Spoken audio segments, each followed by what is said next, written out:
আমি একজন মুক্তিযোদ্ধা হিসাবে আমাকে অনেক সম্মান দেখিয়েছে।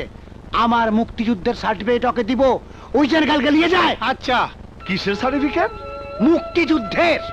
কিসের মুক্তিযুদ্ধ? কোথায় মুক্তিযুদ্ধ হয়েছিল? তুমি আমার মহান মুক্তিযুদ্ধ সম্পর্কে উল্টা পাল্টা বলবো না। চুপ করো। হান্নান, মুক্তিযুদ্ধ যদি হইতো আর সত্যি যদি মানুষের মুক্তি হইতো, তাহলে তোমার সার্টিফিকেট দেখে আমার চাকরি নিতে হইতো না। এমনিতে ফার্স্ট ক্লাস পাওয়ার পর 5 বছর ধরে ঘরে বেকারে বলেছি। ওই থাম না। মুক্তিযুদ্ধ তো এখন করবো। এই কি বলিস? হ্যাঁ, দেখছো? এখন তো অস্ত্র তুলে নেবো। বুঝতে পেরেছি, আরে, তোমার চাকরি হবে না। আমার পেনশনের টাকায় তোমার শেষ সম্বল। ভেবেছিলাম ওই টাকা দিয়ে বিয়ে দিব, তা হবে না। হলো না, হবে না। ধরবো না, আমি ধরবো না।